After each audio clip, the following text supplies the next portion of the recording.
हैं। हमें केवल मंदिर में नोट देने के लिए हिंदू बनाया जाता है, चुनाव में वोट देने के लिए हिंदू बनाया जाता है, और मुसलमानों से जब लड़ना होता है तो हमें हिंदू बनाया जाता है। जहां हमारे हक और अधिकार की बात आती है वो हमें तुरंत दलित बना देते हैं, हमें शूद्र बना देते हैं। तो हमको समझना है कि हम हिंदू नहीं हैं, हम इस देश के मूल निवासी हैं और हमारा इस देश में सबसे बड़ा योगदान रहा है।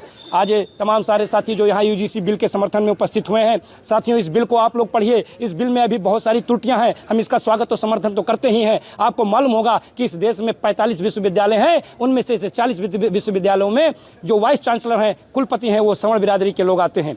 जब भी कोई मामला भेदभाव का होगा तो उस भेदभाव के उसमें विरोध में अगर कोई कमेटी गठित होती है तो उसका पदेन अध्यक्ष जो होगा वो कुलपति होगा और वाइस चांसलर होगा। साथियों, जब वो सवर्ण बिरादरी का होगा, हमारे साथ कैसे न्याय कर सकता है? इसलिए हमारा मांग है कि सबसे पहले विश्वविद्यालय में जाति के आधार पर जो है हमारे दलित पिछड़े समाज के प्रोफेसरों की नियुक्ति की जाए, उसके बाद में जो है इसका गठन किया जाए।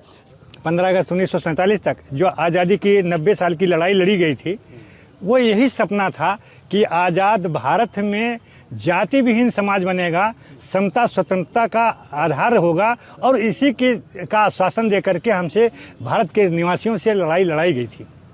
उस लड़ाई में जो शहादत देने वाले थे, मैक्सिमम लोग जो है दलित पिछड़े और ओबीसी के थे। जहाँ तक अभी चौरी चौरा का एक कांड हुआ था, उसमें जान लीजिए कि जहाँ थाना फूका था उसमें ज़्यादातर तेली बिरादरी के लोग, राजभर बिरादरी के लोग थे। जो हज़ारों लोग जलियांवाले बाग में मारे गए थे वो बहुजन समाज के लोग थे।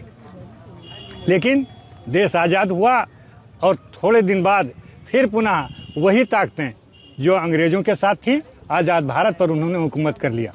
और आज जातिवाद का दंश जो पूरे दुनिया में कहीं नहीं है, भारत में है, समतावादी, आज वो बड़े तेज़ी से बीजेपी के राज में पंख पसार रहा है। हमें पुनः धार्मिक घुट्टी बिला करके, जातिवाद के गर्त में डाल करके हमको पुनः जो